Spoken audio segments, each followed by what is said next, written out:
Benvenuti a tutti. Welcome, everyone. Grazie. Thanks for joining me on our journey through Italy.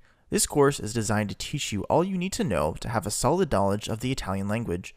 It will also teach you everything you need to know about traveling in Italy, the best things to do, where to go, as well as tips and tricks. In each module, we visit a different city and learn about the activities to do there. I teach you about Italian culture specific to that region as well. As we travel throughout Italy together, I teach you to use Italian in various ways, like meeting people and how to buy train tickets. We explore cities like Rome, Florence, and a few others that you might never have heard of before. Before we leave for our trip, we need to get ready. In the next video, let's learn more about Italy, as well as what to pack for our trip, and this we will be doing in Italian. Andiamo, let's go.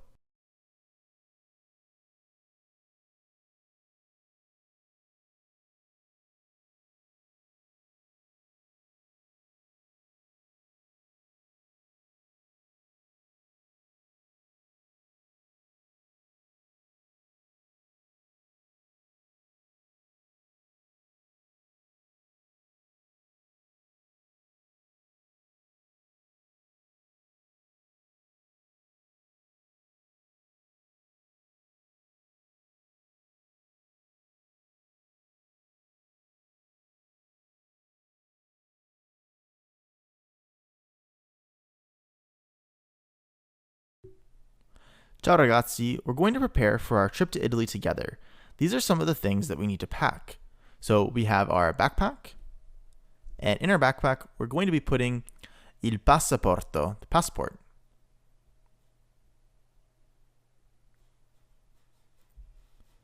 Il computer, computer.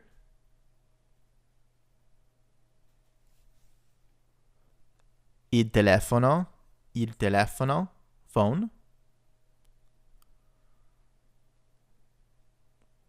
Un libro, a book. Un dizionario, dictionary.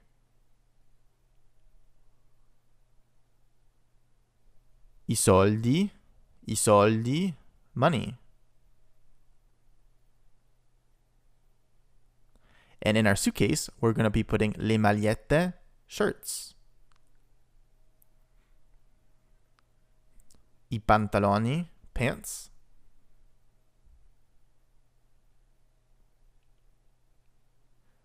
I pantaloncini, shorts.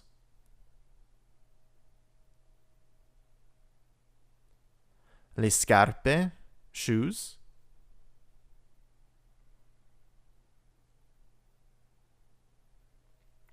I calzini, socks.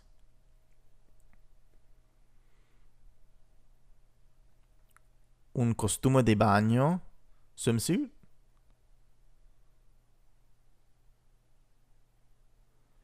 Gli occhialini, goggles.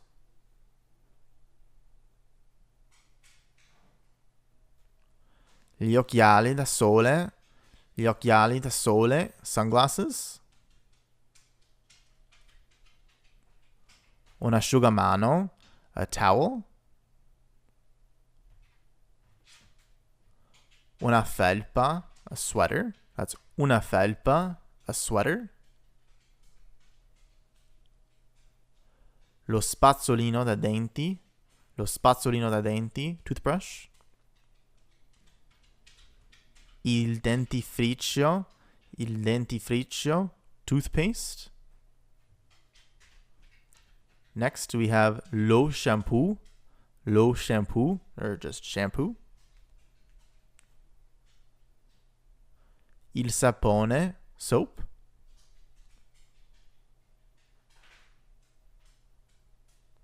Next, we have i lenti, contact lenses.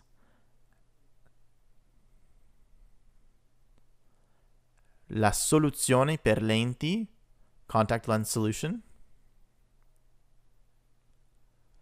Il tagliaunghie, nail clippers. I rasoi, razors. La crema solare, sunscreen. And finally, il deodorante. Now we're all packed and ready to go. Andiamo! Ciao a tutti! In this video, we're going to take a look at how to pronounce words in Italian. You'll find a lot of the sounds are pronounced the same as in English, but there are a few tricky sounds. But non preoccupare, don't worry, I'll give you some tips on how to pronounce these. Let's get started. We have a, such as in animale, b, as in barba or beard, canzone, the k sound, such as in cat, chiaro, ch, which is the same sound, it makes a k sound, like in clear, c'è, such as in cioccolato, which is the same sound as in chocolate in English, dodici,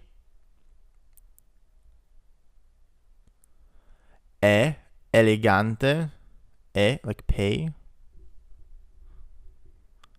this is a different sound, caffè, like in let, f, like in farina or flour, g, as in gambero, shrimp, or gotcha in English, g, ghiaccio, gh makes a g sound, ice, giardino, such as in job in English, hamburger, the H sound is silent in Italian. Piccolo, the I makes an E sound, piccolo, small. Yiddish, the J usually makes a Y sound. Lingua, such as in language. Madre, mother. Nonna, grandmother, or nana. Opera, work. Pagare.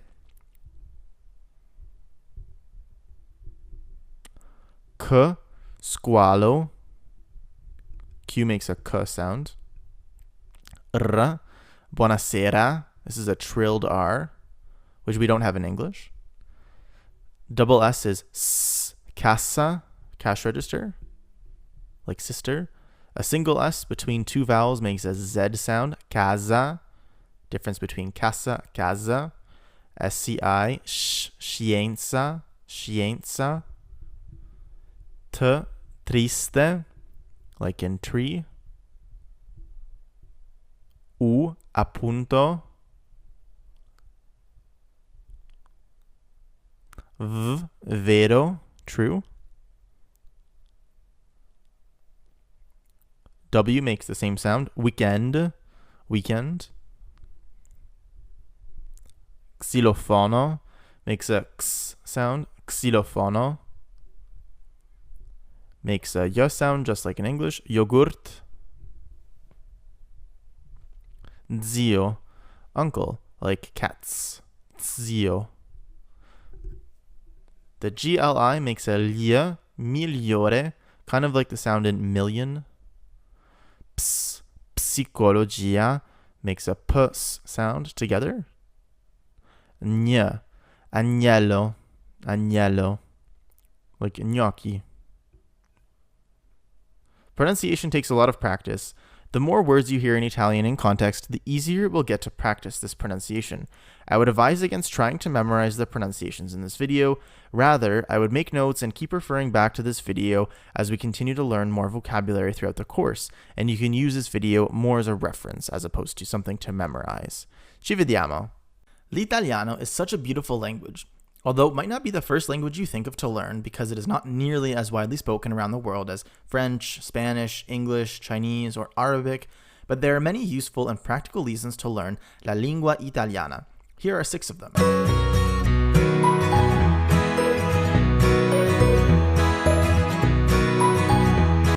1. Learning Italian can open up work opportunities in the booming cities of Milan and Rome. Perhaps you're interested in working in the tourist sector of Italy, in which case you could land a job in Florence or Venice. Regardless of your field, learning Italian can bring you one step closer to living la dolce vita, or the sweet life, in Italy. Not to mention, this opens up job opportunities in a bunch of other places, which I'll get to in a second. Number 2, who doesn't want to go to Italy on vacation? I've traveled all around the world, and Italy is still one of my favorite places to go. The beautiful beaches, the amazing food, the friendly people, the expressive language, what's not to love? When you speak Italian while on vacation in Italy, it can open up so many opportunities than if you were just a tourist who only spoke in English. You can travel to lots of small towns and see what real Italy is like. You can interact with and learn from the locals. You can order Italian food completely in Italian. This brings me to my next point. You can learn how to say all of the Italian food words correctly. Wherever you are located in the world, I'm sure that Italian food has infiltrated your region. Where I live, pasta, pizza, and other dishes are super common to eat among Italians and non-Italians alike. When you learn Italian, you'll learn that spaghetti is pronounced spaghetti, linguine is pronounced linguina, and penne is pronounced penne, and bruschetta is pronounced bruschetta. Over the centuries, Italians have been emigrating out of Italy for more opportunities abroad. As a result, many countries have a huge Italian population where you can practice speaking the language. You can find large Italian-speaking communities in the United States, Argentina, Brazil, Canada, the United Kingdom, Australia, Japan, and Israel. Number 5. Italian isn't just spoken in Italy. Italian is also an official language of the Vatican City and San Marino, both of which are independent countries geographically located within the borders of Italy. Italian is also one of the 4 official languages of Switzerland. It's also a recognized language in Croatia and Slovenia, which are both home to a historically Italian-speaking region called Istria. Since Italy has colonized and attempted to colonize some regions in Africa about 100 to 150 years ago or so, you will also hear Italian spoken in Libya, Ethiopia, Somalia, and Eritrea. Finally, Italian is a common language spoken in Malta and Albania due to their close economic relationships. Number 6. Because Italian is a Romance language, it will help you learn other Romance languages further down the road by introducing you to common grammatical conventions that may be shared among the different Romance languages. All of the Romance languages descended from Latin. Italian is one of the closest living relatives to Latin, more so than French, Spanish, or Portuguese. So Italian is an excellent language to start with. The grammar of Italian is very similar to French, whereas the pronunciation of Italian is very similar to Spanish. So Italian, in a way, is kind of a good middle ground between these two different languages, as well as the other languages that are spoken in the Romance language family. Before we venture on our trip, let's learn a little bit about the geography of Italy. As you know, Italy is shaped like a boot, with 2 large islands. In this video, let's learn the names of all 20 of the regions in Italy. Andiamo! Il Nord Italia, or the north of Italy, includes 8 regioni, or 8 regions. La Liguria, this is where Cinque Terre is located and where pesto actually originates from. Il Piemonte, the Olympics were actually here in Piemonte, in the city of Turin, or Torino in Italian, a couple of years ago. La Lombardia, this is where the international city of Milan is located. La Valle d'Aosta, l'Emilia-Romagna. Emilia-Romagna is known for producing the world-renowned food like Parmesan and balsamic vinegar. It's also home to the city of Bologna. Il Friuli-Venezia Giulia, il Trentino Alto Adige, e il Veneto, which is where the city of Venice is.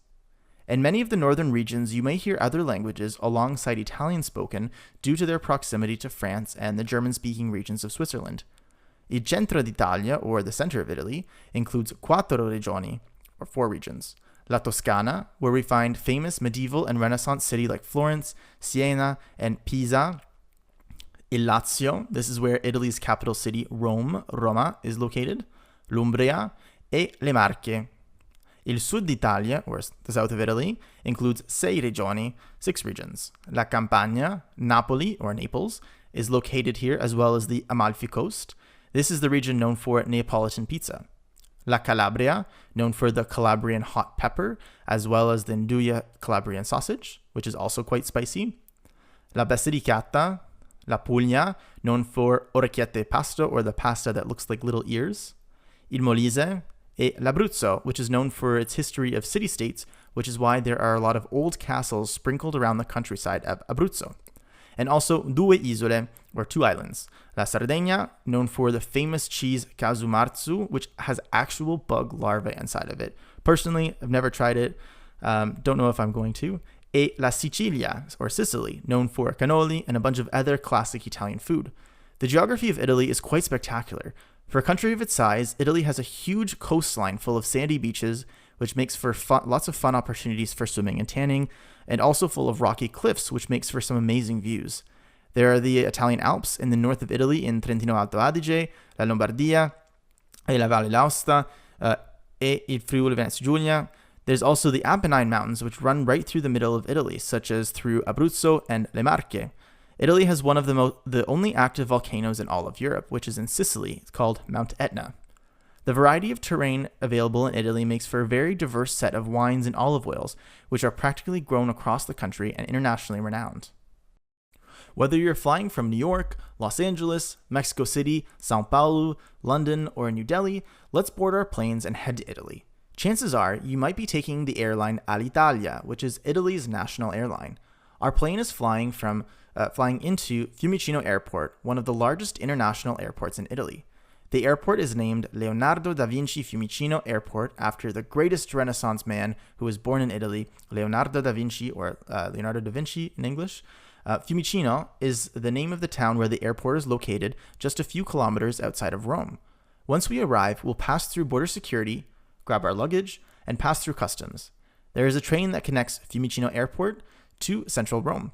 I'll buy your ticket for now, and later on in our trip, I'll teach you how to buy train tickets in Italian. Now that we're on the train, let's talk about Rome. Rome is the capital city of Italy and was the center of the Roman Republic and the Roman Empire. Rome is also home to the Vatican City, which is the headquarters of the Catholic Church. While in Rome, you'll see ruins from centuries ago, medieval and Renaissance buildings, and modern buildings. Rome is home to 4.3 million people and is located in central Italy. There is a bit of a legend surrounding the founding of Rome. It is said that two twin boys were born to a princess named Rhea Silvia and Mars, the Roman god of war. The king of the city that the two twin boys, Romulus and Remus, lived in was afraid that Romulus and Remus would overthrow him since he was the son of a god and a princess. The king kidnapped the two boys and left them in a basket on the side of the Tiber River. A she-wolf discovered the boys and took care of them and raised them. Once they got older, they returned to the city and killed the king, just like in the prophecy. Romulus and Remus traveled away from their city and founded a new one. Romulus wanted the new city to be started on Palatine Hill, whereas Remus wanted their new city to be started on Aventine Hill, both of which are both in very close proximity. They waited for a sign from the gods to see who was correct. However, they both received a sign. Romulus went ahead and started to build a wall for his city.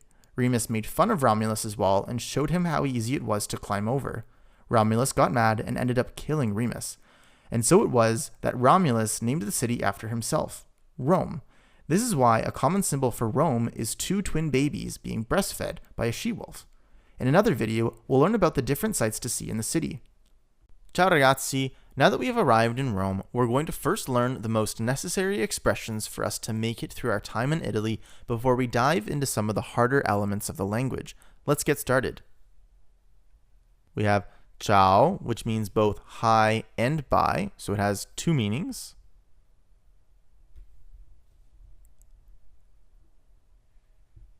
We have buongiorno, which means both hello and good morning.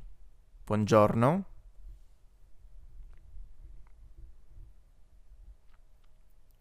Buonasera, which means both hello and good evening.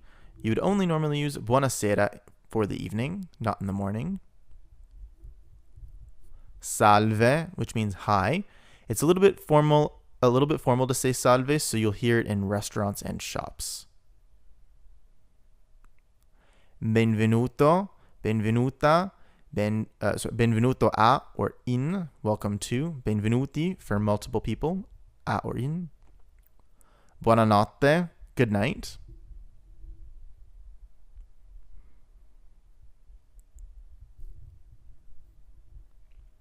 Arrivederci, arrivederla. Arrivederci is goodbye in an informal way. Arrivederla, goodbye in a formal way. Buona giornata, have a good day.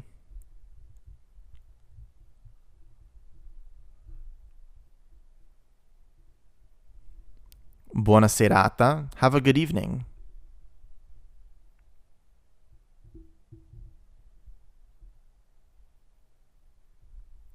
A presto. See you soon.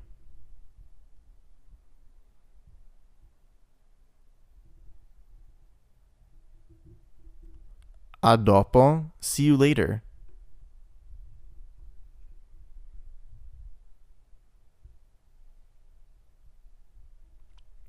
Alla prossima. See you next time.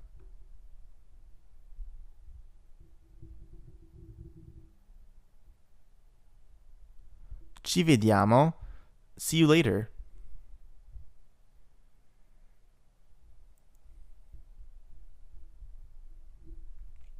Per favore. Please.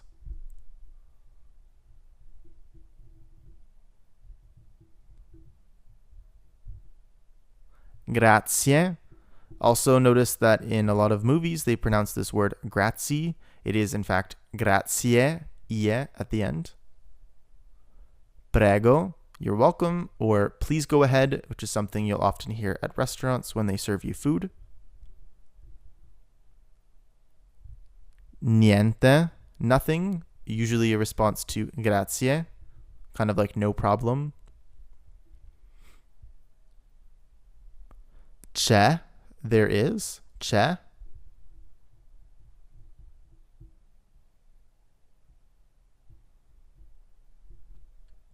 Ci sono, there are.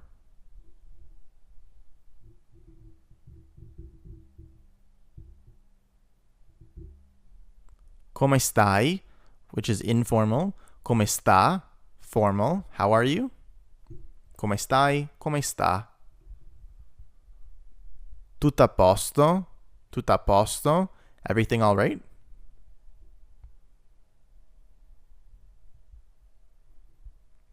Bene, good.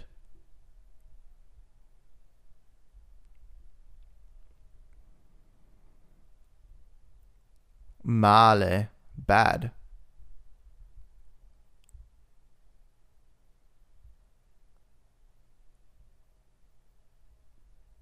Così così, so-so.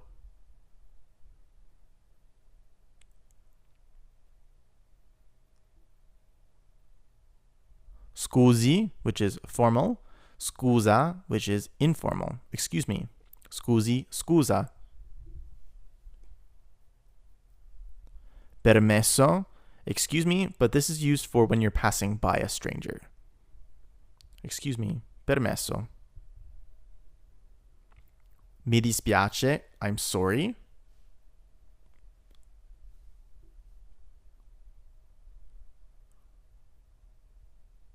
Sì.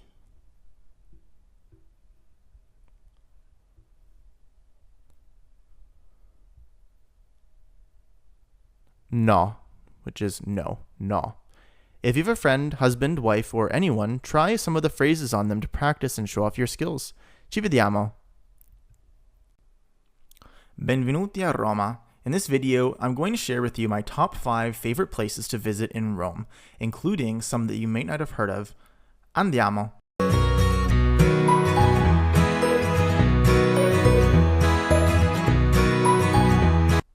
First off is one of the most iconic sites in the world, Il Colosseo, or the Colosseum in English. Il Colosseo was intended to hold more than 50,000 people at a time. The construction of the Colosseum started during the period of the Impero Romano, or the Roman Empire. The Colosseum construction began in 72 CE, under the leadership of Emperor Vespasian. 8 years later, in 80 CE, Il Colosseo was completed under Emperor Titus. Il Colosseo was used for reenactments of battles, gladiator fights, and surprisingly, mock sea battles. They used to fill up the bottom of the Colosseum with water. The best time to visit Il Colosseo is an hour or two before it closes, because the crowds have mostly died down and you get to start to watch the sunset from inside the Colosseum, which is pretty spectacular. Il Vaticano, or the Vatican City, is a whole country that is located within the city of Rome. It's the smallest city in the world. Il Vaticano and the government of Italy have a special relationship. Make sure that you bring your passport when you go to visit Il Vaticano because you will need it to go through passport control. Il Vaticano is normally very busy, but definitely worth seeing. Make sure that you set aside a whole day to see the Vatican City in its entirety. Il Vaticano is the headquarters of the Catholic Church, and Il Papa, or the Pope in English, As a result, you will see a lot of cattolici, or Catholics, who have come to the Vatican City for various reasons.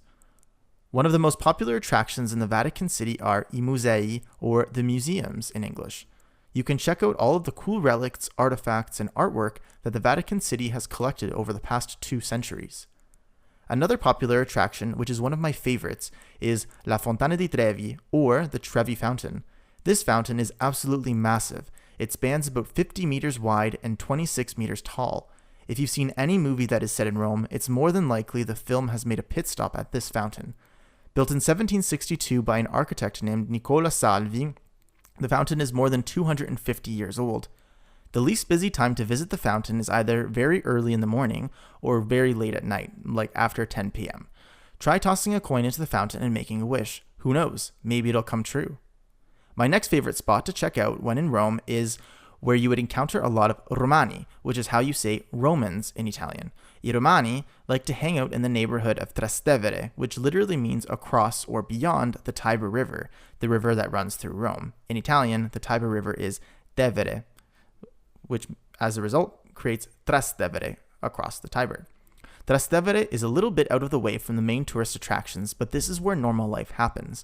There are a lot of really great restaurants and other local eateries. La vita notturna, or nightlife, is also really active in Trastevere. Before dinner, you could even go for an aperitivo, or a pre-dinner drink, alongside other locals who are having an aperitivo. Finally, c'è il Vittoriano. Il Vittoriano is a massive monument to Vittorio Emanuele II, who was the first king of Italy. Although people have been living on the Italian peninsula for centuries, the modern country of Italy only became a country in 1861 when all of the regions on the peninsula, except for San Marino, joined together to form Italy with Vittorio Emanuele II as their king. The national monument is also called the Altar of the Fatherland. My favorite thing about this site is that you can climb up the stairs of the monument to check out a museum inside. After you exit the museum, you can take an elevator to the top of the whole structure. The view from the top is one of the best views of the city and a great opportunity for some photos. Which one are you most excited to see? Buonasera. In this video, we're going to learn some very basic sentences using the verb to have in Italian, which is avere. Io ho una pizza. La pizza ha il formaggio e il basilico. Cassandra, Natalia ed io, noi abbiamo una pizza. Loro hanno una pizza con il formaggio e i funghi. Natalia ha una pizza anche con le asciughe. Che cosa tu hai sulla pizza? In Italian, like many other languages, verbs will take a different form depending on who is performing the action. If you think about English, we say I have, but he has. Have changes to has depending on who is actually performing the action. Just like I run, he runs. In Italian, there are many different forms of the verb than there are in English. The forms are so distinct that in Italian, it is optional to use words like I, he, we, they, etc., because it is clear from the verb endings who is performing the action. This takes a little bit of getting used to, but once you get used to it, it is super convenient because it is one less word that you don't have to say. Here's a summary of all of the forms of the verb avere, to have. Repeat after me. Io ho, tu hai, lui ha, lei ha, noi abbiamo, voi avete, loro hanno. In all cases, we're not pronouncing a single H. The H, as we said before, is always silent. To practice with these forms of avere, write out a few sentences in Italian. Use a dictionary like wordreference.com to look up any words you don't know. We'll see you in the next video. Ci vediamo!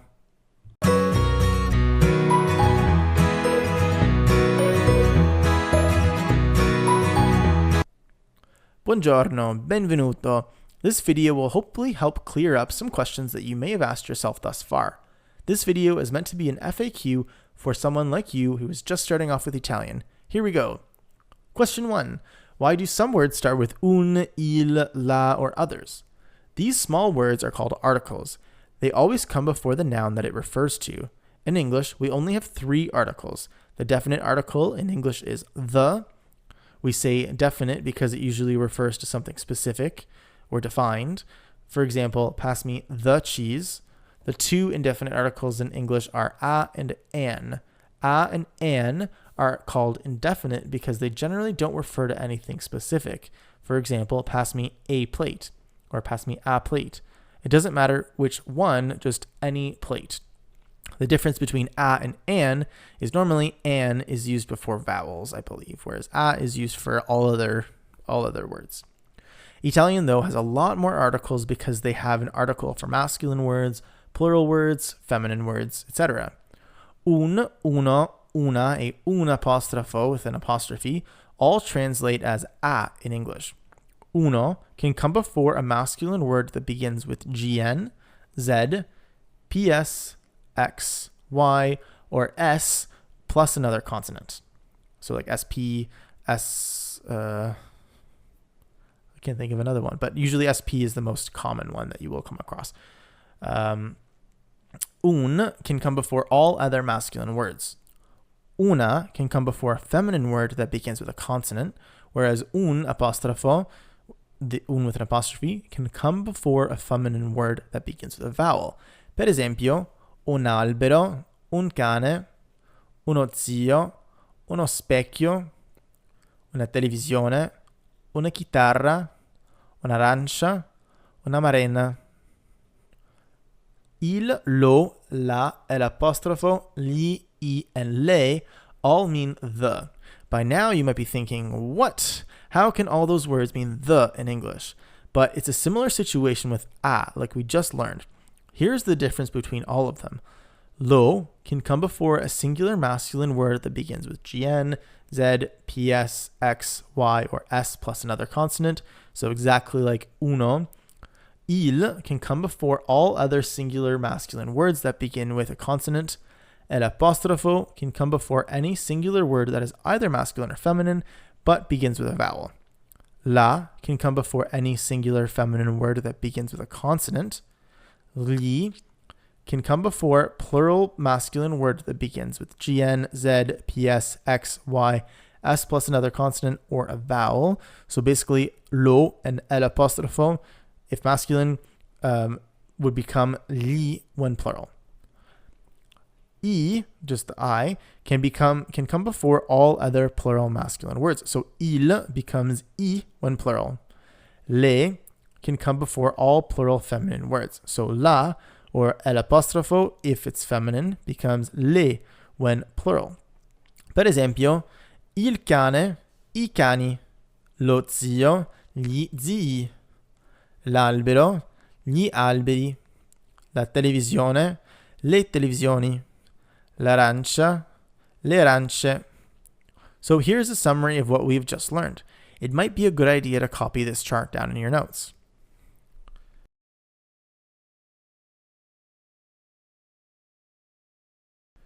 Next question, question 2. Why don't the plurals end in s? In English and other languages like Spanish or French, we add an s to nouns when they are plural. In Italian, this is not the case. To make words plural, we generally follow these rules. Words ending in o become I when plural. Per esempio, il libro, I libri.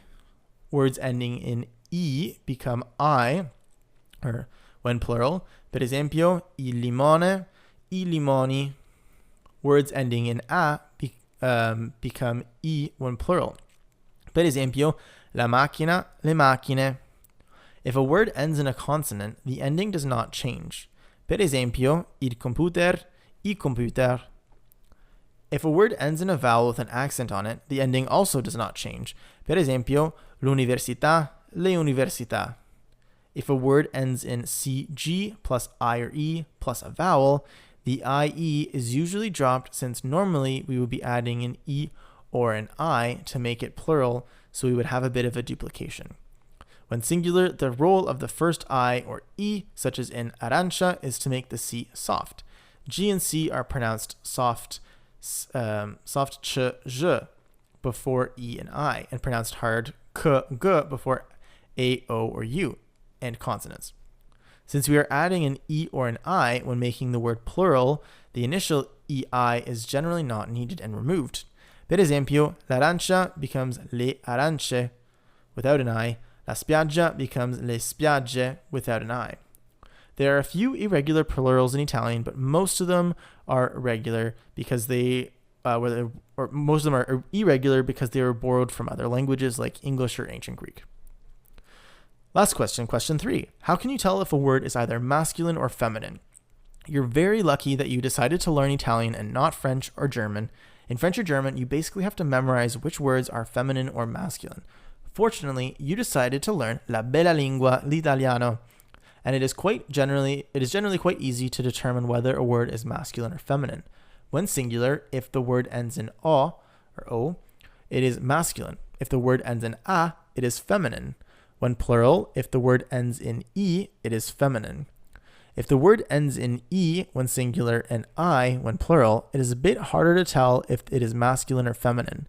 The best strategy for these words is to look at the articles. If the article used is a masculine article, then the word is masculine. If the article used is a feminine article, then the word is feminine. You will also learn shortly that descriptive words like adjectives have to match the gender of the noun they describe. Because of this, you can use the adjectives form to tell if a word is masculine or feminine. If all else fails, you can use a dictionary to tell you whether the word is masculine or feminine. One of my favorite free online dictionaries is wordreference.com. Let me show you how it works. Let's go to wordreference.com and we'll select our language. So in our case, we'll do English Italian or Italian English. And then we will type in our word, which we will do, let's say, monolocale, which is like a one-bedroom apartment, or a studio apartment. So we will select it, and it will bring us to the translation of the word. So we have studio apartment or studio flat if you speak British English. And then monolocale, we can see, is noun masculine. If this was feminine, it would be NF. We can also see the plural form of monolocale is monolocali with an I.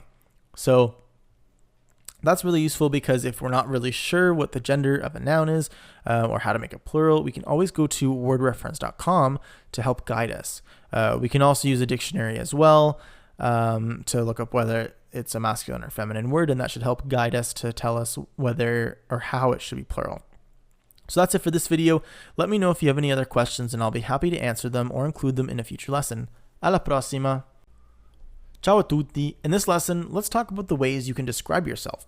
In order to do this, we need to learn a very important verb, the verb essere, which means to be in English. Essere is the most important verb in the Italian language because you can use it to form the most basic sentences. To be in English is also equally as important. Think about how often you say I am, he is, we are, etc. Am, is, are, were, was, been are all different forms of the verb to be in English. To say I am in Italian, we would say io sono. Io is optional in Italian, which means I. So you will often hear people simply just say sono. An example sentence with sono is io sono stanco, since we are sleepy because we just got off the plane in Rome. If you're a guy, keep stanco as is. But if you're a woman, change stanco to stanca. Adjectives like stanco will always take the gender of the person or the thing that they're describing. We call this agreement because the adjective agrees with the noun. Since I'm a guy, I would just say sono stanco, but if I was a woman, I would say sono stanca. Notice that only stanco changes, not sono. All adjectives will have a masculine, feminine form for singular and also for plural, much like the previous lesson on gender and plurality of nouns in Italian. To say you are Italian, we say sei italiano or tu sei italiano. If we're talking to a guy specifically, or sei italiana or tu sei italiana if we are talking to a girl. To say he is American, we say è americano or lui è americano. And then she is American would be è americana or lei americana. Don't forget to include the accent on the E. You may see the accent go in either direction, or sometimes the Italians will write E with an apostrophe beside it instead of just the E with the accent over top. All of them will mean è, as in he is, she is, it is. And the correct way of writing it is as I have demonstrated it here, which is E with the accent pointing in the backwards direction, upwards. Make sure that you can differentiate between, in terms of the pronunciation, between è, like egg, which is it is he is, she is, versus e, which means and, which has no accent on it. So e. So just careful with that. They are quite similar, but they are different sounds, and in fact, they are different words as well. To say we are happy, we say noi siamo contenti, or just simply siamo contenti. If we is a group of women, and not like a mixed group or just a group of men, we would say siamo contente. So notice that contenti changes to contente when it's just a group of women. Unlike English, in Italian, we have 4 ways to say you. Tu and lei are used for saying you to a single person. Tu is considered informal, and lei is considered formal. So lei means both formal you and she. So lei has 2 meanings. Voi and loro are for saying you to multiple people. Voi is considered informal, like tu, and loro is considered formal, like lei. For example, take a look at these sentences. Tu sei canadese. Lei è canadese. Voi siete canadesi. Loro sono canadesi. Like lei, loro has 2 meanings. It means the formal you when you're talking to a group of people you're speaking to, and it also means they, formal or informal, doesn't matter. So the sentence loro sono canadesi could mean you are Canadian or they are Canadian. We would rely on context to specify which meaning is required.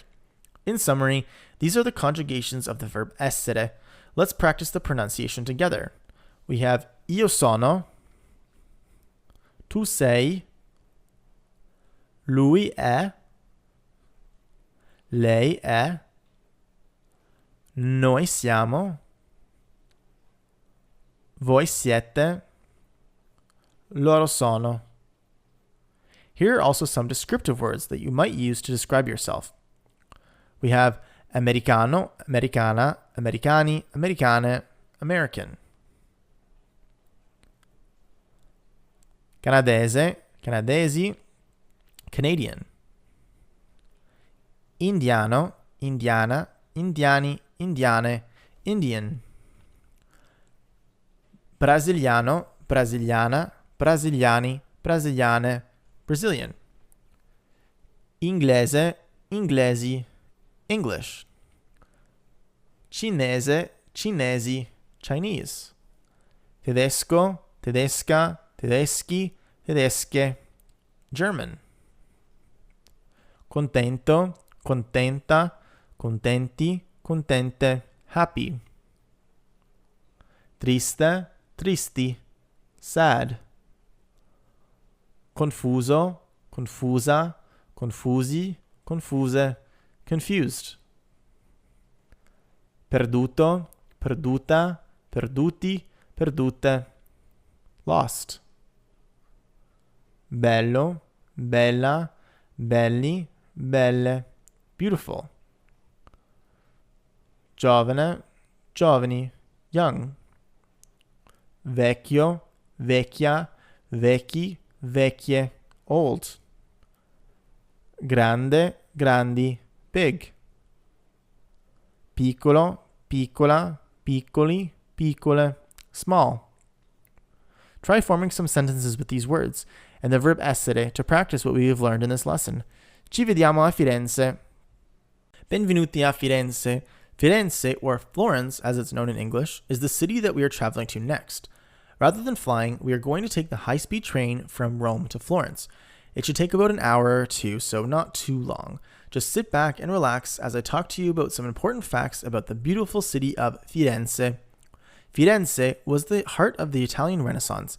It was the home of great medieval and Renaissance Italians like Galileo Galilei, Leonardo da Vinci, Francesco Petrarca, famous for the creation of the Petrarchan sonnet on which the Shakespearean sonnet was based, Niccolò Machiavelli, a famous philosopher and political scientist, the Medici family, Amerigo Vespucci, who the Americas are named after, Michelangelo, who painted the Sistine Chapel, and Dante Alighieri, who wrote the Divine Comedy.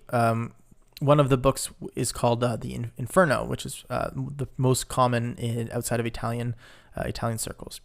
Firenze is located also in the region of Tuscany, or Toscana in Italian, where a lot of well-known Italian food and wine comes from. There are lots of fun things to do and see here in Florence, so let's get started. Ciao a tutti! In this video, I'm going to share with you the top 5 activities to do while we're in the Tuscan city of Florence, or Firenze in Italiano.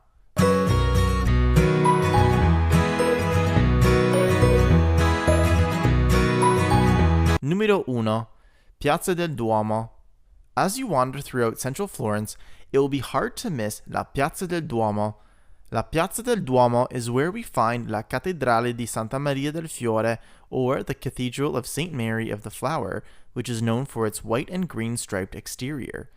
Even if you don't go inside of the cathedral, the exterior is breathtaking, and the building is massive. It was originally built in 1436. Numero 2. Ponte Vecchio. Il Ponte Vecchio is a famous bridge and one of the symbols of Florence. The Arno River runs through Florence and other cities in Tuscany. As a result, there are many bridges in Florence across the Arno. The most famous bridge is the Ponte Vecchio, which literally just means old bridge in Italian. On the Ponte Vecchio, there are lots of nice shops on the bridge. The style of the bridge is very reminiscent of the medieval period. The shops on the bridge used to be butchers or farmers selling their food. However, the shops are now mostly sell jewelry and art. Numero 3. La Galleria degli Uffizi e la Galleria dell'Accademia. La Galleria degli Uffizi e la Galleria dell'Accademia are two of the most famous art galleries in Italy. If you love art, especially Renaissance art, most of the Gallery of the Uffizi was donated by a wealthy family, the Medici, who were part of the Florentine aristocracy for a century after the end of their rule. La Galleria dell'Accademia di Firenze, or the Galleria of the Academy of Florence, is an art museum best known for housing the famous statue of David by Michelangelo. Like the Uffizi Gallery, it holds a lot of art from the Renaissance period and the late medieval period. Numero 4. The Chianti wine region. Tuscany in general is known for its great food and great wine. One prominent wine region in Italy is found just outside of Florence in a region called Chianti. The Chianti wine region produces many wines, but predominantly wine that is labeled Chianti red wine made from the Sangiovese grape. White wines and other red wines are also made in the Chianti wine region, but the Sangiovese Chianti wine is what it is most famous for. Chianti wine historically, post-World War II, was known for its flavorful and easy drinking qualities and also for being quite cheap in cost and quality. Over the past decades, winemakers have worked to increase the quality of Chianti wine and experimented with aging Chianti wine as well. Although it is outside Florence, there are several wine tours that can take you that will drive you from Florence to the different vineyards in the Chianti wine region. Numero 5. Piazzale Michelangelo. La Piazzale Michelangelo is a piazza that overlooks the city of Florence. It is a great place to get a high view of the city to take pictures of the Arno River and the horizon. At the Piazzale Michelangelo, there is a replica of the statue of David, which is found in the Galleria dell'Accademia di Firenze. If you have time, watch the sunset from atop the Piazzale Michelangelo. That's it for this video, and we'll see you in the next one. Ci vediamo! Buongiorno a tutti! In this lesson, we're going to talk about I numeri, the numbers, from 0 to 100. Iniziamo. 1, 2, 3, 4, 5, 6, 7, 8, 9, 10, 11, 12, 13, 14, 15, 16, 17, 18, 19, 20, 21, 22, 23, 24, 25, 26, 27, 28, 29. So you can see here that when we start from 20, we're basically adding uno all the way to 9 to the end of 20, but there's a couple of changes that take place that are important to note. So 20 plus uno becomes 21, so we drop the I sound. So it's not 21, it's 21. Tre, we add an accent to the end of tre. And then finally, otto, we drop the I, the final I after 20. It's not 28, it's just 28. So 21, 28, we lose the I, as well as 23 gets a bit of an accent on the end. And this is the same formula for the subsequent numbers, which range from 30 all the way to 100. So for instance, we would say 30 would be 31 would be 31, 32, 33 with the accent, 34, 35, 36, 37, 38. So again, we're losing the A for 38 as well as 31, and then 39. So the pattern just keeps continuing from 20 all the way through to 100. And then in another video, we will be covering the numbers after 100.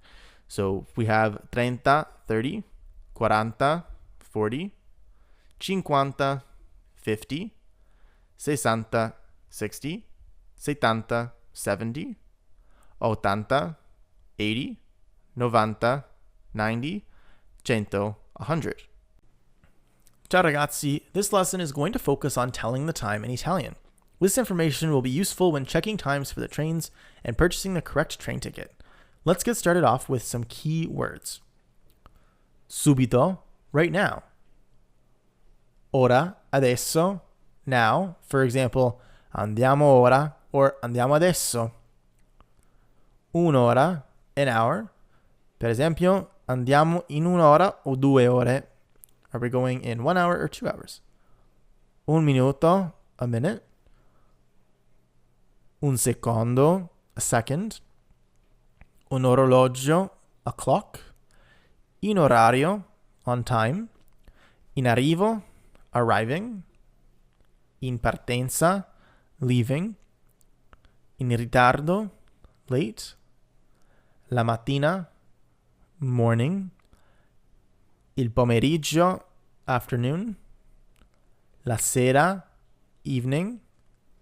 La notte, night. Il mezzogiorno, noon. La mezzanotte, midnight. To ask someone what the time is, we use the expression che ore sono, literally, what are the hours? To say 1 a.m., we say è l'una. For 1 o'clock, we use è because it is singular, since it's only one. But for all of the other times, we use sono because they are plural. There's more than one. 2 a.m., we would say sono le due. 1 p.m., we would say sono le 13, because we use the 24-hour clock, for the most part in Italy. 1:07 p.m. would be sono le 13:07. 1:36 p.m. would be sono le 13:36.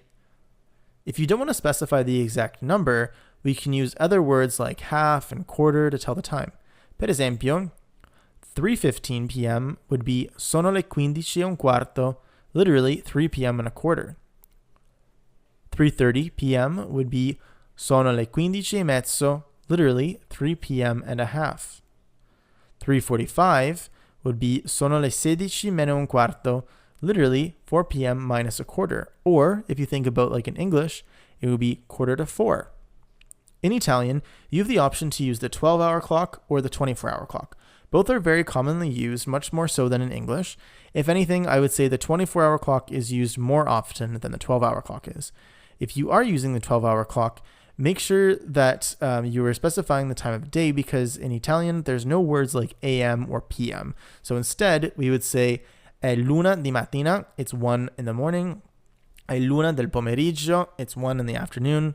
Or sono le 7 di sera, it's 7 in the evening. If you were looking to specify at a specific time, we use the word alle. For example, il treno arriva alle 8 di mattina. L'aereo parte alle 9 di sera. L'autobus arriva all'1 del pomeriggio.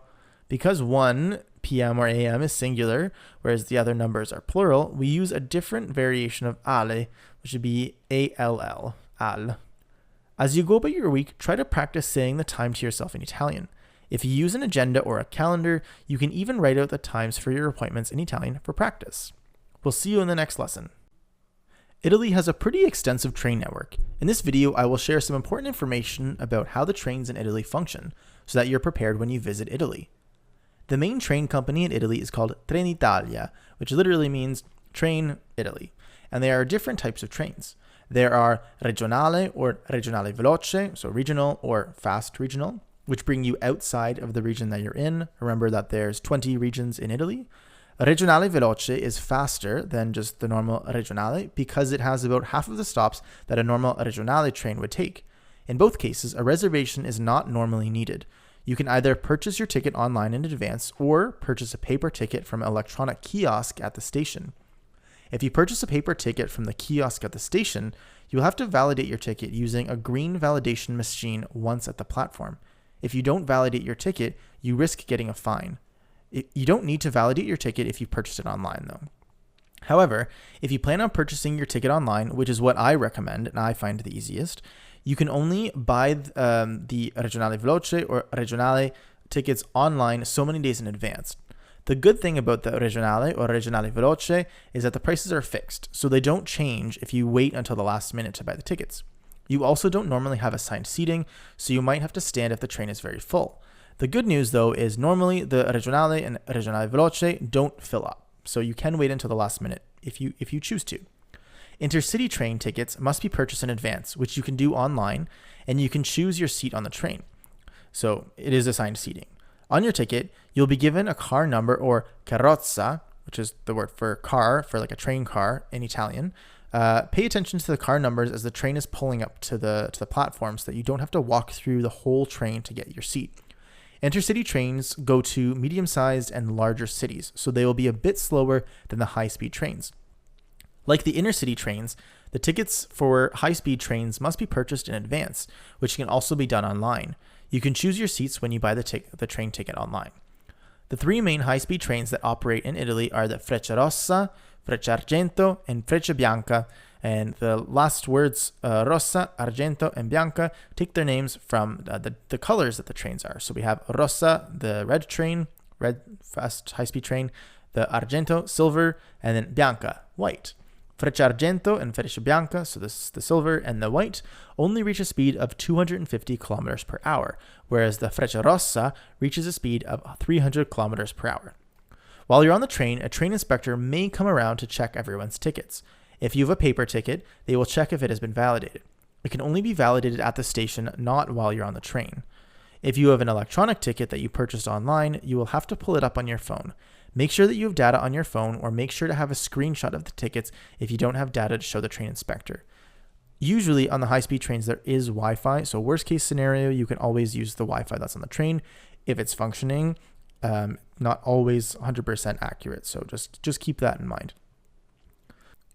To purchase a ticket online, you can go to trenitalia.com or trenitalia.com, or you can just simply search Trenitalia onto Google, and it will bring you to the booking site. The site's usually really easy to use. There's both an Italian as well as an English, French, German, and Mandarin translation of the website. So I've only personally used the English as well as the Italian section, but for our purposes, since we're learning Italian, let's familiarize ourselves with the Italian side of the website.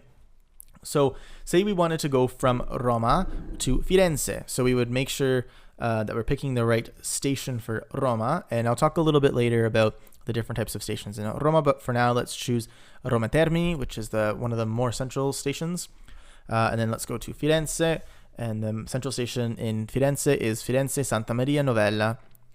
There is an option to choose Tutte le Stazioni, which is all the stations, and they'll tell you like which station you're going to end up at, but I find it's easier if you know which station you're going to just pick that one. So, and let's say that we are going, let's say June 11th. Let's say June 11th, and probably sometime in the afternoon. And we'll say one adult. Ragazzi is children, so if you're bringing children, you can also select that too. Andata is going. Ritorno is return. So if you want a return trip, click this, and then you can select a data di ritorno, which is a return date. But for now, we will stick here. So make sure that you're clicking Principali Soluzioni because that gives you both Frecce, which are the high-speed trains, as well as the Regionali, the regional trains. Okay, and cerca search. So let's wait and see. Okay, so here we have the different times. You also want to be looking at obviously the duration. Cambi means how many changes or transfers there's going to be. So in this case, there's one change transfer, so you'll have to get off the train, move to another one. This looks like a little bit of a close transfer. Use your discretion for that. That's only 8 minutes. But we can also see here what kinds of trains will be bringing us there. So if we see Regionale and then Regionale Veloce. So these ones, if we click on them, there's usually only one option in terms of like a ticket price. So seconda classe, second class. But then if we were looking at like intercity, for instance, these are the intercity are the ones, like I said, where you're going to have to choose a seat. So let's say, so second class, why not? It's the cheapest. Scelgo posto is I'm choosing my seat. So we click on that, continue, and we're only choosing our seat for the intercity because the regionale, there's no assigned seats. So here we can choose which car we want to be in. Usually cars 1 and 2 are like the business class. So car 5, and we can see that there's we can pick our seats here. WC would means water closet, which is bathroom, if you don't use that expression already in your home country. So you can choose your seat and then proceed to checkout. If I wanted to change, say I wanted to use the Freccia Rossa, which is the high-speed train, you can see it only takes an hour and a half. We can choose this, and it'll warn us because it's the next day. So data di partenza is the day after the date that I chose, so it's just kind of warning us. I can choose where I want to sit as well, or what kind of class I want, and then I can choose which one I want to sit, or where I want to sit. So it's just letting us know that there's different price options available. So I scelto di viaggiare con offerte super economy and servizio standard. So it says you chose to travel with an offer with the super economy offer in servizio standard. So I'm choosing the super economy rate in the standard class with €5 more.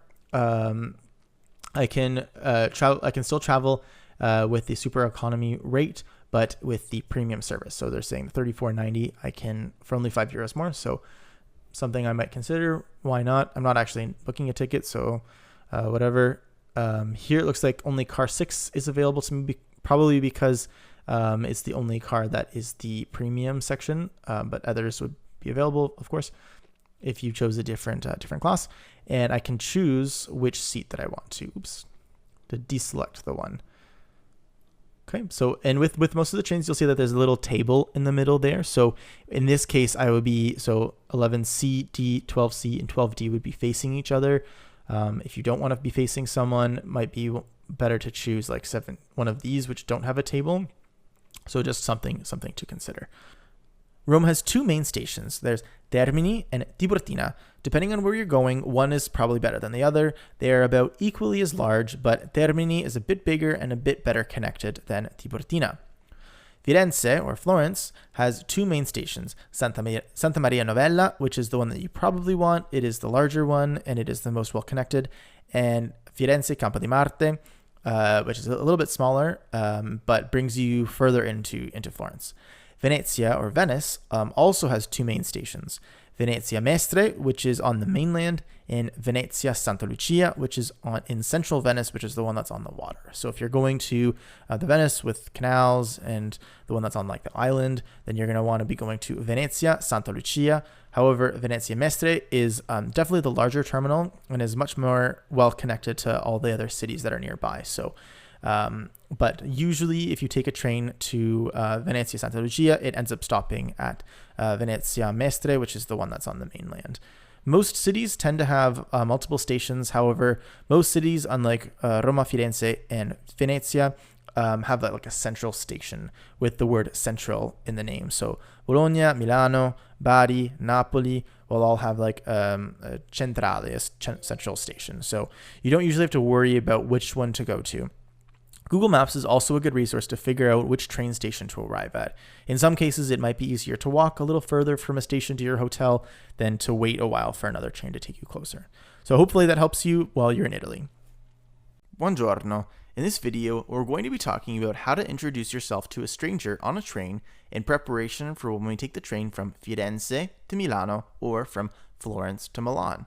I'm going to simulate a conversation between me and you, where I'm pretending to be a stranger on the train. You will learn all the words that you need to know from context, while also using some of the words that we have learned so far throughout the course. Cominciamo. Let's get started.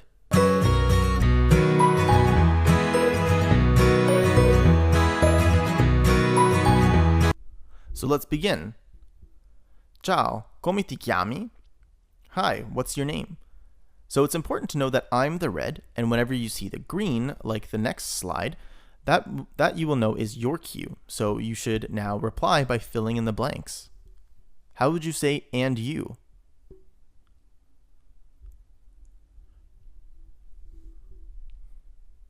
Correct. It would be mi chiamo, and then your name, e tu, and you. And then I would reply, mi chiamo Marco. My name is Marco. And since this one's also red, this will be my line as well. Quanti anni hai? Quanti anni hai? How old are you? How would you say I'm blank years old, and you? Try to use some of the numbers that we've already learned to fill in the blank of how old you are. Correct. It would be o blank anni e tu. I'm blank years old, and you. When we're talking about the age in Italian, we use the verb to have. So when I'm asking how old are you, I'm actually asking how many years do you have? And when you reply, you say I have blank years. So that's a bit different than in English, which is why we use o, which, as you remember, is from the verb avere, which means to have. My response would be ho 35 anni, ho 35 anni. I'm 35 years old. And my line again, di dove sei? Where are you from? Di dove sei? Literally, from where are you? How would you say I'm from blank? Try and fill in the name of your country or city here.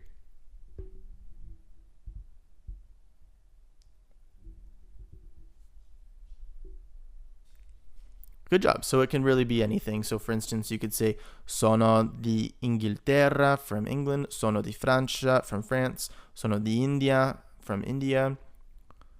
And I might reply, sono d'Italia, I'm from Italy. Qual è la tua nazionalità? What is your nationality? Qual è la tua nazionalità? How would you say my nationality is, and you?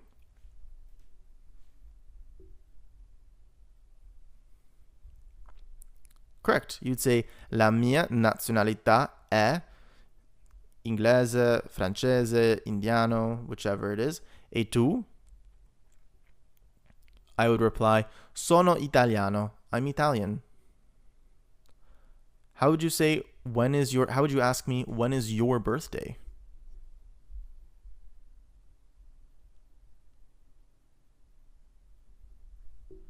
Correct. Quando è il tuo anniversario? Quando è il tuo anniversario? Il mio anniversario è il 7 giugno. E il tuo? My birthday is June 7th. And yours? Now try and fill in your birthday here. I've listed all of the different months that we have, so let's work through the pronunciation together first. So we have gennaio, January, febbraio, February, marzo, aprile, maggio, giugno, June, luglio, agosto, settembre, ottobre, novembre, dicembre. So how would you say what your birthday is? Keeping in mind that we normally put the number first and then the month comes afterwards.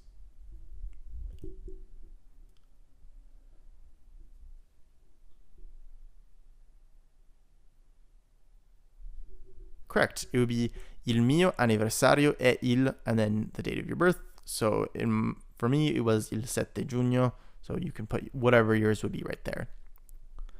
My turn again. Qual è il tuo lavoro? What is your job? How would you say my job is? Use these examples of careers here to fill in the blanks. So we have un ingegnere, which is an engineer, un avvocato or avvocatessa, which is lawyer. The first one, avvocato, masculine, avvocatessa, feminine. Un meccanico or una meccanica. Un estetista or a mecanico is a mechanic. Estetista is somebody that works in like beauty, like an esthetician or a makeup artist. Un venditore, una venditrice would be somebody who's a salesperson. Un impiegato, una impiegata would be like a customer service type of person. Un farmacista, pharmacist. Un professore, una professoressa, professor or teacher. Un dottore, una dottoressa, doctor. Un casalingo, una casalinga, which is a somebody that's just like a home, somebody that stays at home like a housewife or house husband. Uno scrittore, una scrittrice, which is a writer. Un operaio, un'operaia, which would be like a manufacturer type worker. So fill in the blanks here for what your job is.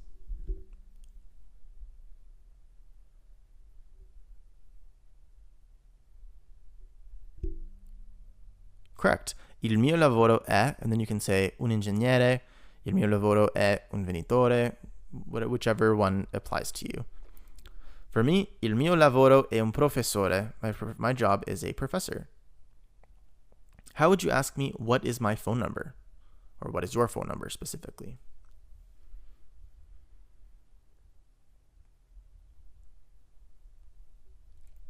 Correct. Qual è il tuo numero di telefono? What is your phone number?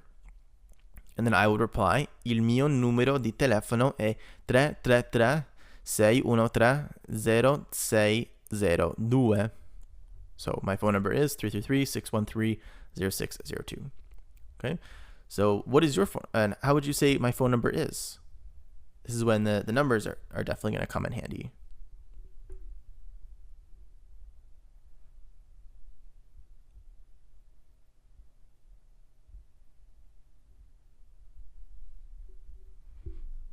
Good job. So you can reply il mio numero di telefono è, and then input whatever your phone number is there. Piacere, nice to meet you. And then how would you say nice to meet you? Good work. Piacere. That's it for this video, and we'll see you in the next one. Ci vediamo. Ciao a tutti. For this part of our trip, you have the option to travel either to Cinque Terre or to Umbria. In this video, I will tell you about Cinque Terre. Le Cinque Terre means the 5 lands in Italian because Cinque Terre is actually made up of 5 small coastal towns which are absolutely breathtaking. These towns are literally built into the sides of mountainous cliffs that overlook the Mediterranean. Cinque Terre is actually a UNESCO World Heritage Site. Cinque Terre is a 3 to 4 hour bus ride from Firenze or Florence, or you can also take the train in about 2 hours or so if you wish. The names of the towns, the 5 towns, are Rimaggiore, Manarola, Corniglia, Vernazza, and Monterosso al Mare.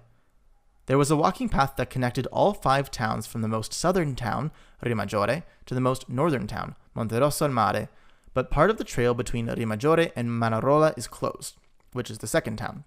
So you can still walk between Manarola and Monterosso al Mare. The trail is definitely a bit of a hike. I would say it's probably medium intensity, so you really want to be wearing good shoes.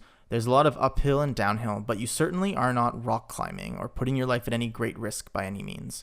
It's a great way to see the natural side of Italy, the cliffs, the water, the trees, from a unique perspective. You can also burn off all of those calories we have been consuming from eating so much pasta e gelato e vino and many other things. The great thing about hiking along this trail is if you get tired, you can make a pit stop in each of the small towns. There's also a train that runs every 30 minutes or so that connects the 5 towns, so access is pretty open. The views are breathtaking, and I highly recommend it. You'll find lots of fresh seafood here in Cinque Terre, so be sure to try some for lunch or dinner. Benvenuti in Umbria. Umbria is one of the few landlocked regions in Italy. Most Italian regions have a coastline, but Umbria is full of rolling, grassy green hills and old medieval towns. Although Umbria is an uncommon destination for your average tourist, most tourists who venture here are happy to have done so. Umbria is well known for its agriturismi. Un agriturismo is a working farm which provides a number of different experiences. Originally, agriturismi would provide free or low-cost accommodation in exchange for you working on the farm. Nowadays, agriturismi still offer this, but there are some agriturismi which offer more of a retreat-style getaway, where you do a bit of work, spend a lot of time reflecting, and getting to know other travelers. There are also some luxury-style agriturismi, which are more like bed and breakfasts.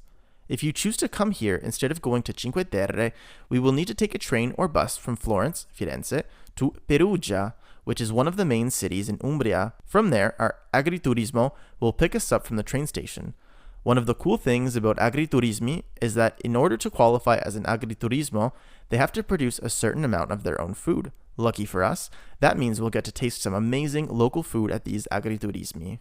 Buongiorno amici! In this video, we're going to be visiting an agriturismo in Umbria.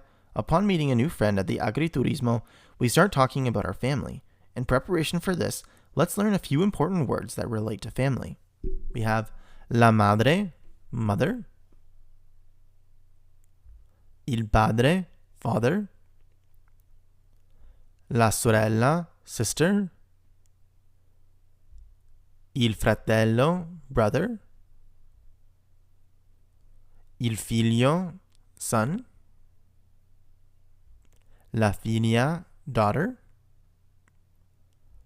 il bambino, la bambina, baby, lo zio, uncle, la zia, aunt, il cugino, la cugina, cousin, il nonno, grandfather. And make sure you're holding the N, the second N. Il nonno. Don't say il nonno. Nonno means ninth, like the ninth person in the room. Nonno, holding the double N, is grandfather. La nonna. Same thing here. Make sure you're holding the double N. La nonna, grandmother. L'amico, l'amica, friend. Il marito, husband. La moglie, wife. Sposato, sposata, married. La famiglia, family. Now that we know the words, let's learn about each other's families. Let's pretend that I am your new friend who you have just met at the agriturismo. I am the slides in red, while you are the slides in green. Fill in the blanks whenever you see a green slide using the words that we have learned in context, or the words that we have learned so far in the course. Cominciamo. Let's begin. Ciao, come ti chiami? How do you say my name is and you?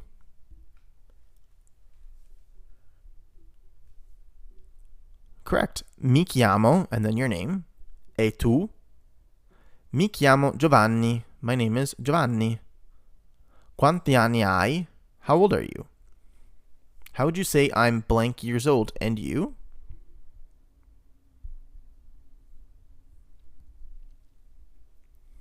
Correct.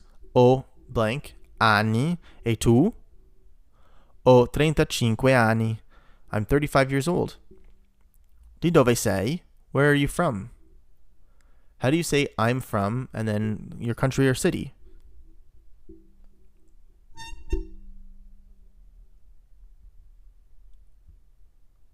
Correct. You'd say sono di and then the place that you're from. Sono d'Italia. I'm from Italy. Quanti persone hai nella tua famiglia? How many people do you have in your family? Quanti persone hai nella tua famiglia? How do you say I have blank people in my family? And you?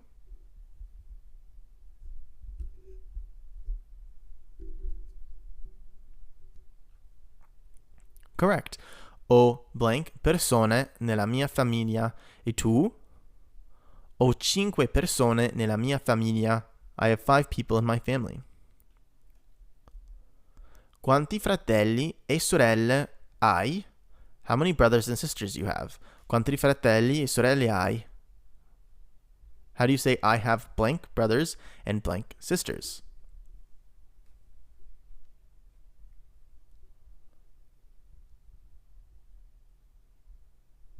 Correct. Ho blank fratelli e blank sorelle.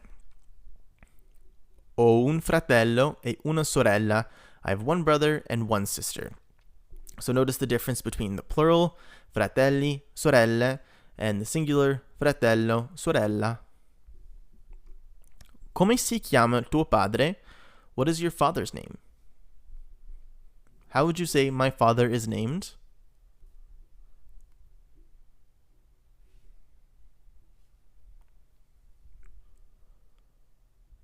Good job. Mio padre si chiama, and then his name. Come si chiama tua madre? What is your mother's name?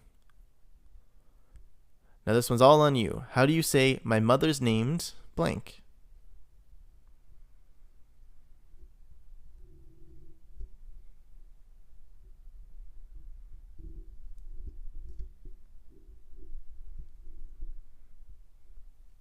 Correct. You would say mia madre si chiama and then her name. Hai gli animali alla tua casa? Do you have any animals or pets at your house? How would you say, yes, I have a dog at my house?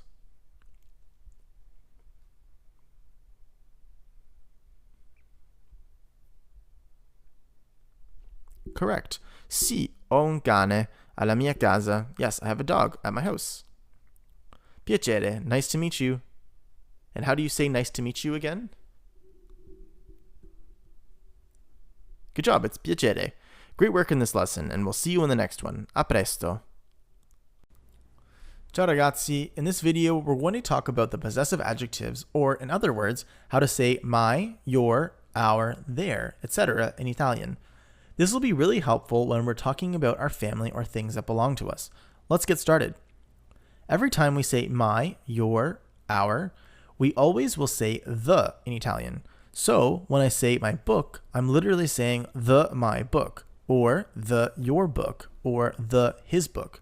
The only time we don't include the is when we're talking about our family members. Remember how to say the? Here's a quick refresher. We have il, lo, l'apostrofo, la, l'apostrofo for feminine, li, I, le. Because gender in nouns is so important in Italian, we also have a feminine, masculine, plural, singular form of my, your, and the other words. Here they are. We have mio, mia, miei, mie, tuo, tua, tuoi, tue, suo, sua, suoi, sue, nostro, nostra, nostri, nostre, vostro, vostra, vostri, vostre, loro. We always have an article precede these, but we don't use l'apostrofo, lo, or gli, because remember, these are used before specific letters or letter combinations, so they don't apply here. So we can see that my has four forms: il mio, la mia, I miei, le mie. The form that we choose depends entirely on the gender or the plurality of the noun. But before we get any further, let's practice the pronunciation together. So we have il mio, la mia, I miei, le mie, il tuo, la tua,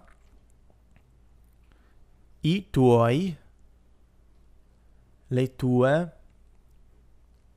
il suo, la sua, I suoi, le sue, il nostro, la nostra, I nostri, le nostre, il vostro, la vostra, I vostri, le vostre, il loro, la loro, I loro, le loro. So a couple of examples. We have my dog, which would be il mio cane, because cane is masculine, or I miei cani, if I wanted to say my dogs, plural. We would never say la mia cane or le mie cani, I guess in that case. We could also say la mia televisione or le mie televisioni, my televisions. but we would never say il mio televisione or I miei televisioni because televisione is femminile, is feminine. So we would never use the il or the I forms, only the la, le, because they have to match the thing that it's referring to, in this case television. Just like mio and miei is selected because dog, cane, is masculine. One of the most confusing aspects of these words, il mio, il tuo, il suo, il nostro, il vostro, il loro, are the words his or her. In English, we differentiate between whether the person who is in possession of an object is a guy or a girl. For example, for Matteo, we would say his trip, but for Carla, we would say her trip. In Italian, since suo, sua, suoi, sue mean both him or her, it would be the same. Quindi, il suo viaggio e il suo viaggio. So it would be il suo viaggio for Matteo and il suo viaggio for Carla. We don't say la sua viaggio for Carla because il suo, la sua, I suoi, le sue are selected based on the gender of the item that's being possessed, not the person who possesses it, like in English. As another example, his sisters would be le sue sorelle. We choose suo, sua, suoi, sue because we want to say his or her. Then we select le sue because sorelle is feminine and plural. So le sue is chosen because sorelle is feminine and plural. This would be the same case for her sisters, le sue sorelle. You would simply know it from context whether it is his or her. As a practice activity, draw out your family tree and label all of your relatives, similar to Marco e la sua famiglia, but try to use mio or mia, miei, mia to describe your own family. Alla prossima! Ciao amici! In this lesson, we're going to be talking about some important verbs, the verbs volere, dovere, e potere, or in English, to want to have to, and to be able to. These verbs are really important because they help us to form very basic sentences, which is really useful for you as a beginner learner of Italian. Let's start with the verb volere, to want to. So let's run through the pronunciation together. So repeat after me. We have io voglio, tu vuoi, lui vuole, noi vogliamo, voi volete, loro vogliono. And here, remember, we're not actually pronouncing the G's. It's part of another kind of y sound. Per esempio, voglio un caffè, vogliamo comprare una casa, Sofia vuole cantare. With volere, potere, and dovere, we will always use the conjugated form of volere, potere, dovere, and then the second verb will remain in the infinitive form. The infinitive form of a verb will always end in are, ere, or ire. These sentences are really useful because you don't have to remember how to conjugate the second verb because they are in the infinitive form. All you have to remember is how to conjugate volere, dovere, e potere. Next is the verb dovere, to have to. So practice the pronunciation with me. Io devo, tu devi, lui deve, lei deve, noi dobbiamo, voi dovete, loro devono. Per esempio, dobbiamo fare i compiti. Devo mangiare alle 8 di sera. Devi parlare in inglese. Finally is the verb potere, to be able to. Repeat after me. Io posso, tu puoi, lui può, lei può, noi possiamo, voi potete, loro possono. Per esempio, possono andare al cinema, può parlare in italiano. Posso? Posso is a really common expression you might hear at a restaurant when the server goes to take your plate from you. You can simply say sì o no, yes or no. That's it for this lesson, and we will see you in the next one. A presto! Benvenuti a Milano. Milano is in the north of Italy, found in the region of Lombardia. In order to get here, let's board a high-speed train, possibly the Frecciarossa, from the station in Florence to Milano Centrale, or Milano Central. Milano is the second largest city in all of Italy. Although Milan doesn't have the ancient ruins of Rome or the medieval buildings of Florence, Milano has become an international city which is a leader in business, fashion, technology, art, and finance. Milano has the largest economy of any city in Europe which is not a capital city. Milan is home to the Italian stock exchange called La Borsa Italiana. Milano also hosts a fashion week twice a year. It is called La Settimana della Moda, or literally Fashion Week. Alongside Fashion Week in Paris, London, and New York, they make up the 4 largest fashion events in the world. Milano is a fusion between modern and typical Italian architecture. Interestingly enough, Milano is an old city, having been settled in 600 BCE by the Celtics. I'm excited to show you around the city. Andiamo! We've just recently arrived in Milano and we're a bit tired. Let's go grab un caffè. As we walk over to the cafe together, let's chat a bit about coffee culture in Italy. Italy has some of the best coffee in the world. Italy does not produce its own coffee beans, though. Like most of the world, coffee beans are imported to Italy, but it is how the coffee is prepared in Italy that makes it so delicious. First off, let's talk about where to get coffee. In North America, people will often go to coffee houses or cafes to purchase a coffee. In Italy, Italians go to il bar. I bar are establishments where you can purchase a coffee, pastries, grab a drink later on in the evening, alcoholic or unalcoholic, and even have an aperitivo or a digestivo. Il bar is essential to social life in Italy. Let's learn a few important vocabulary before we learn about the different types of caffè or coffee that are common in Italy. So we have il banco, the counter. Il bar, which is the word for bar or a cafe, which is the same thing in Italy. Il barista, la barista, which is where English gets the word barista from, coffee barista, or bartender, it's the same word. La colazione, breakfast. Lo spuntino, snack. And notice that we're using lo here because it starts with an S plus a consonant. So instead of using il, we say lo spuntino. Ordinare, to order. Il tavolino, which is a cafe table. Lo zucchero, sugar. Same thing here, we're using lo because it starts with a Z. We can't use il, we have to use lo. Con ghiaccio, with ice. Senza ghiaccio, without ice. Frizzante, sparkling. Naturale, liscio, are both words for still, as in like non-fizzy, something that's non-fizzy. La brioche, breakfast pastry. This word originally comes from French, which is why it sounds not as Italian. Il cornetto, croissant.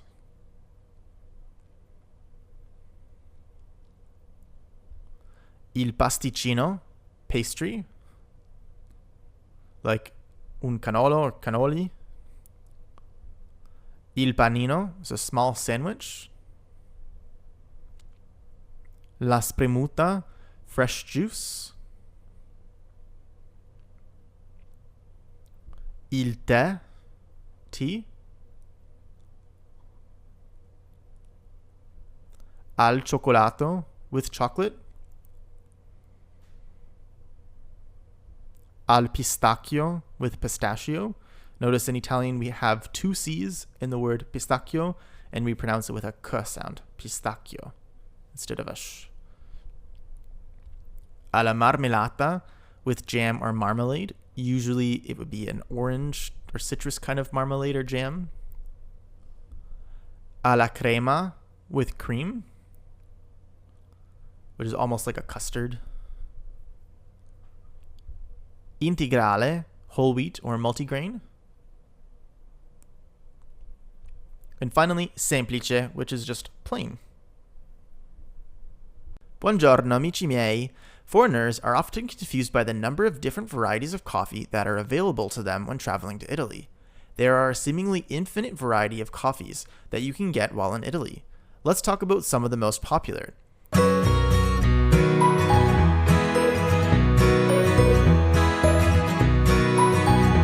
The most basic type of coffee is un espresso. If you simply ask for un café, or a coffee, you will get un espresso, not filtered or brewed coffee like in most parts of the world. Careful not to pronounce the word espresso with an X. There is no X in the word, simply just un espresso. Un espresso and most coffees are served in una tazzina, or a little cup, of about 25 to 35 milliliters, or about 1 fluid ounce. If you want a double shot of espresso, you would ask for un doppio, which literally just means a double. Un ristretto is an espresso made with less water, so it will be more thick and more concentrated, but you have less liquid. Un caffè lungo, or a long coffee, is an espresso made with more water, so it will be less concentrated. It is normally about 130 to 170 milliliters, so you have more to drink.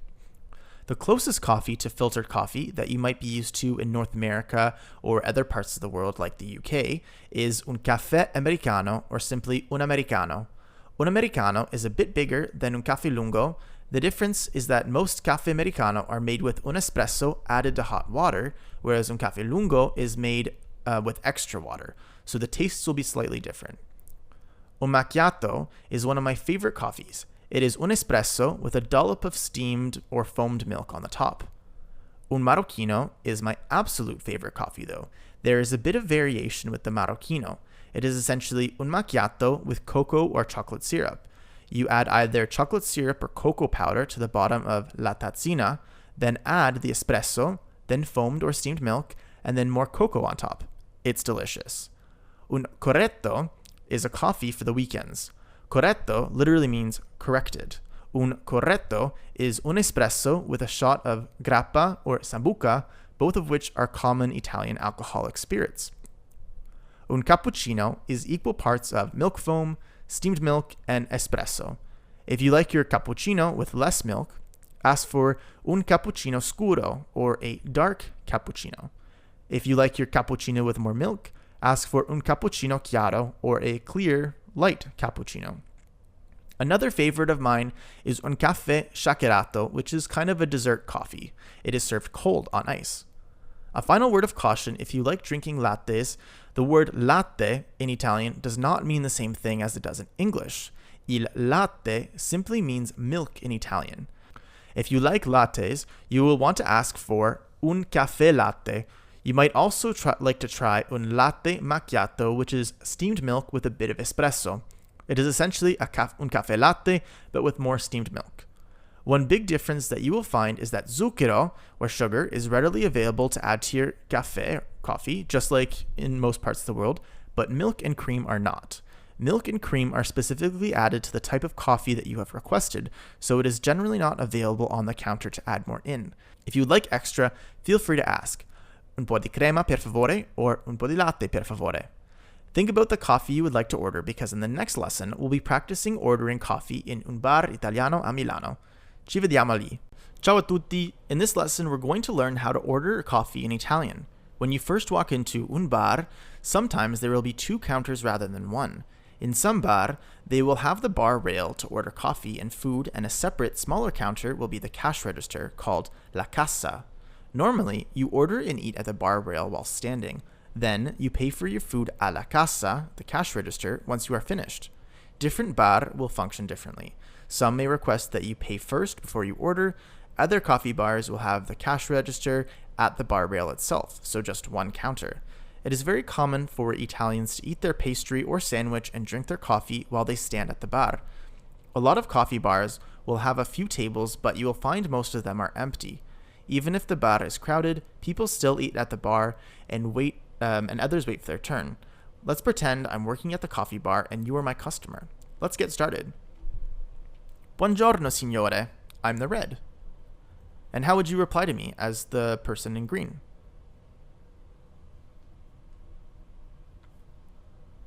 Correct. Buongiorno. Hello. Prego. This is a very common thing for people to say in the service industry when they're politely asking you, what would you like? So it kind of translates to, how can I help you? but literally speaking, prego means please. How would you say, I would like a coffee?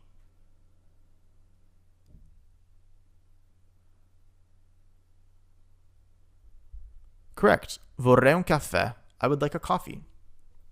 Vorrei is a bit more of a formal way of saying I would like, as opposed to just saying voglio, which is I want, which you might have heard in other contexts. Vorrei is the more polite form. Then I might ask to clarify, un caffè espresso, giusto? An espresso, right? And then how would you say, no, a macchiato coffee, please? Correct. You could say, no, un caffè macchiato per favore. Okay, qualcosa da mangiare? Something to eat? How would you say, which flavors of croissants are there? Notice that croissants is plural.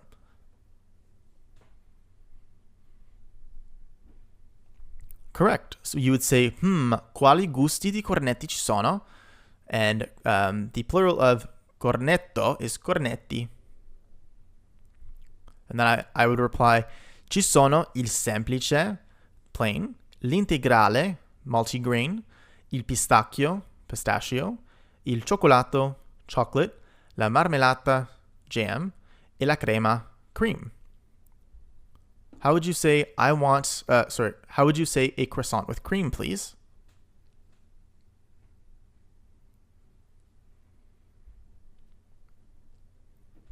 Correct. Un cornetto alla crema, per favore. A croissant with cream, please.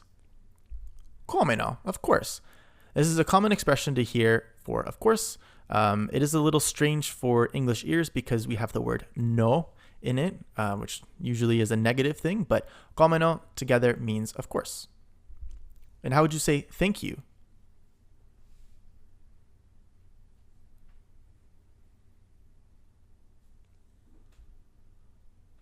Correct. Grazie. Grazie, thank you. Prego, you're welcome. And then as you're eating at the bar, I might make some small conversation with you if I'm not very busy. So I might ask, di dov'è? Where are you from? And how would you say I'm from and then the city or country you're from?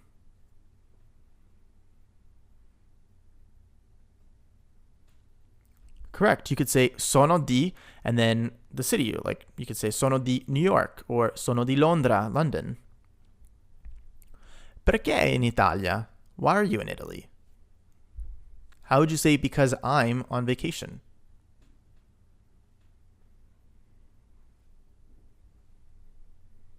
Correct. Perché sono in vacanza. Perché sono in vacanza. I'm on vacation. Bene. Buona vacanza. Great. Have a great vacation. And now say that you're done with your meal, or I guess your snack, breakfast, whatever you're having. How would you ask, may I pay?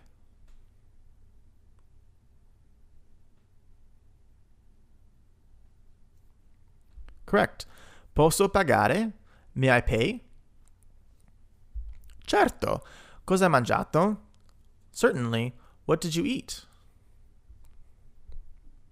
And then how would you say, I ate a macchiato with a croissant and a croissant with cream?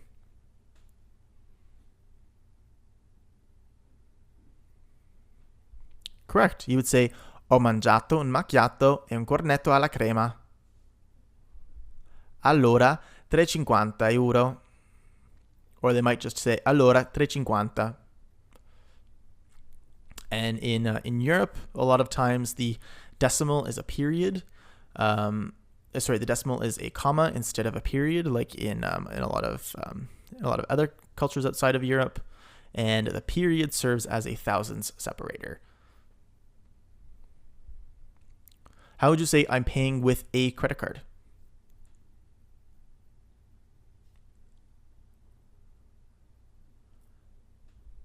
Correct. Pago con una carta di credito. I'm paying with a credit card. Mi dispiace, soltanto i contanti. I'm sorry, only cash. Okay, ecco. And then do you remember how to say 4 euros?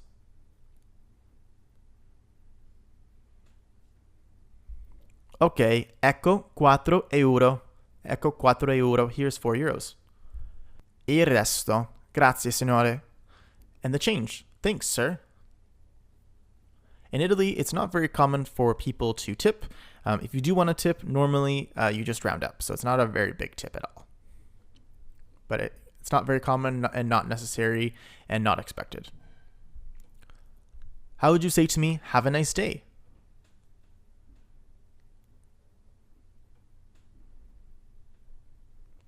Correct. Buona giornata. Have a nice day. And then I might reply, anche lei. Same to you, anche lei. A tradition that is common all throughout Italy is aperitivo and digestivo. Aperitivo is a pre-dinner ritual designed to warm up your stomach for eating a meal. The tradition is as old as ancient Greek times, but the modern aperitivo tradition started in Torino, Turin in English, with the creation of vermouth. Aperitivo is a pre-dinner drink which is either a beer, specific cocktails, or wine, all of which are called alcolico, or alcoholic. Un analcolico, or an unalcoholic drink, like juice or pop, can also be an aperitivo. There are specific cocktails which are associated with aperitivo, like the Aperol Spritz, which is a drink that was invented in and around Venice. The Aperol Spritz is 3 parts Prosecco, 2 parts Aperol, and 1 part sparkling water.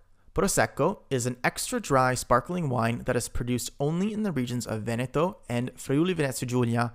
Aperol is a liqueur which is made from citrus plants, roots, and herbs, including rhubarb. Aperol originated in the city of Padua. Another famous aperitivo is the Negroni, which is made of equal parts of gin, red vermouth, and Campari. Vermouth, as I said, is produced in Torino, and Campari is another Italian-made drink which is sweet and very bitter, produced in Milan. Campari is made from herbs and citrus fruit called chinotto that is found in Italy. Il chinotto resembles an orange, and it is both sweet and bitter. Alongside your aperitivo drink, you will normally have access to food, gli stuzzichini, or small snack food. Depending on the region where you are, or the bar you are having aperitivo at, you will have different stuzzichini. In the south of Italy, it is common to pay for an aperitivo, and you automatically get 3 to 5 platters of food, including small sandwiches and other finger foods. In the north of Italy, the food that you will most likely have access to via a small buffet are fresh olives, chips, and veggies. There are also restaurants which only offer aperitivo. These restaurants normally charge a higher fee for your drink because you get unlimited access to a buffet with pasta, finger food, bread, and some meats. This would be the only food that you eat for the evening because, as you can imagine, a buffet can be very filling. In Milan, there's also an Indian-style aperitivo restaurant which offers aperitivi alongside a fusion of Italian and Indian food. Many people just fill up on stuzzichini at aperitivo and call it a day, but depending on how much you ate, you can definitely go for dinner after that. After dinner, you can participate in a post-dinner drink called a digestivo. I digestivi are very common throughout Europe, particularly in the south, and not specific to Italy. Un digestivo can be either alcolico, alcoholic, or analcolico, unalcoholic, but it is usually alcolico, alcoholic. Usually, digestivi are either distilled alcohol like gin, rum, tequila, vodka, or un amaro. Amaro is an Italian word which means bitter. Un amaro, or a bitter, is a specific type of alcohol which has a high alcohol content, which about 20 to 40%, which is made from mixing alcohol with bitter herbs and syrup and then aged. Amari are most commonly drank as digestivi in Italy because bitter herbs are believed to aid digestion. As is the case with the rest of Europe, digestivi are normally drank neat, sometimes with ice or a slice of citrus fruit, but not very often is it mixed with other things to dilute the alcohol. You can also drink sweet alcohol like sambuca, limoncello, or amaretto as a digestivo. Benvenuti a Milano. In addition to drinking coffee at coffee bars and eating aperitivo, while we're in Milan, let's check out some other fun activities and sights to see while in the area.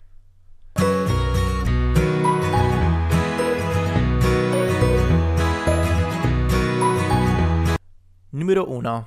Number 1. The Milan Cathedral is located in the Piazza del Duomo, which is also the same name as La Piazza del Duomo in Florence, but they are 2 different churches altogether in 2 different cities. The style of the cathedral is Gothic, and it is most recognizable by its very intricate exterior and numerous towers. The inside is also breathtaking as well. Many people come to Milan for the sole purpose of seeing the Milan Cathedral, also known as Il Duomo. Numero due. One of the most famous paintings in the world is located in Milano. It isn't the Mona Lisa, but it was painted by Leonardo da Vinci, who spent almost 2 decades living and working in Milan. This painting is called The Last Supper, which might look familiar because it is often shown in movies and it is also a symbol of Christianity. The painting depicts a very important moment in Christian history, which is a central point of the Bible.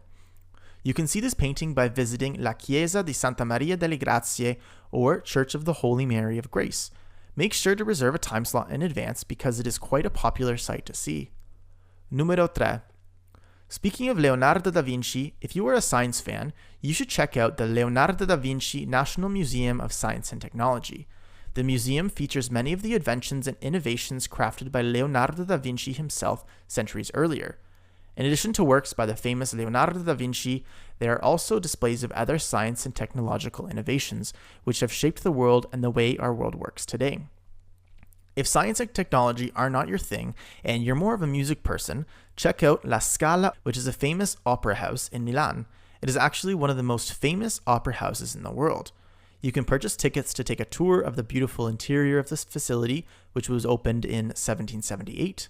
The Opera House can seat just over 2,000 people. Shows are still hosted there today, so consider buying tickets to see a show. Numero 5. Finally, check out Milan like a local by visiting the Brera district of Milan. It is very artsy and has a bohemian vibe to it as well. Here you can do lots of shopping, particularly clothing and accessories since Milan is a fashion city, of course. There are also lots of nice restaurants which offer authentic Italian cuisine and dishes local to Milan. If you don't want to stay for dinner, the Brera district is also a great place to grab an aperitivo. Which things are you most excited to do while in Milano? Let me know in the comments area. Salve a tutti! In this video, we're going to learn the different conjugations for the verb fare. Fare means to make or to do. Fare, alongside avere and essere, are part of the 5 most important verbs in Italian. Here is how we conjugate this verb. We have io faccio, I do, I make. Tu fai, you do, you make. Lui fa, he does, he makes. Lei fa, she does, she makes. Or you do, you make for the formal you. Noi facciamo, we do, we make. Voi fate, you do, you make. And loro fanno, they make. Let's look at a few examples with fare. Luigi fa una pizza per il pranzo.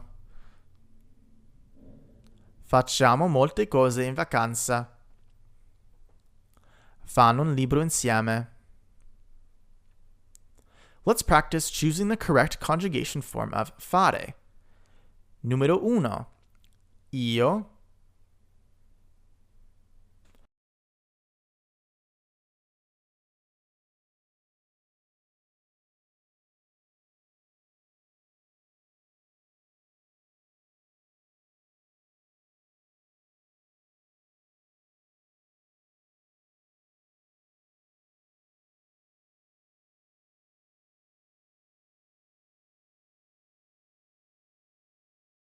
La soluzione è io faccio. The solution is io faccio. Numero 2. Loro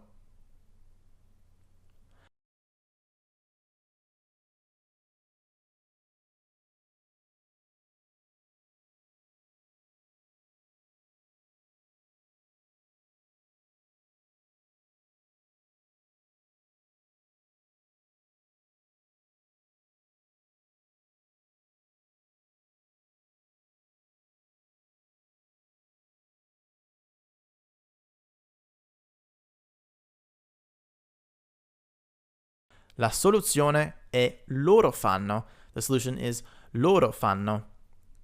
Numero 3. Lui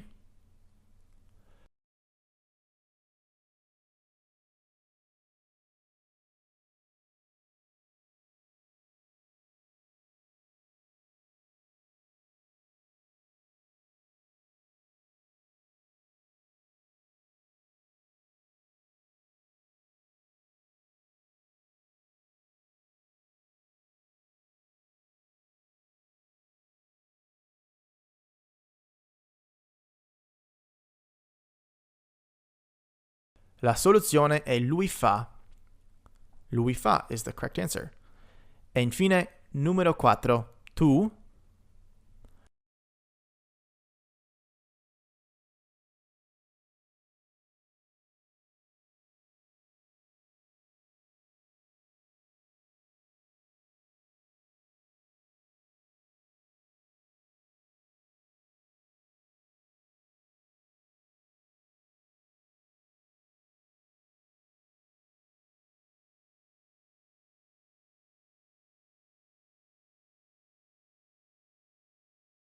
La soluzione è tu fai.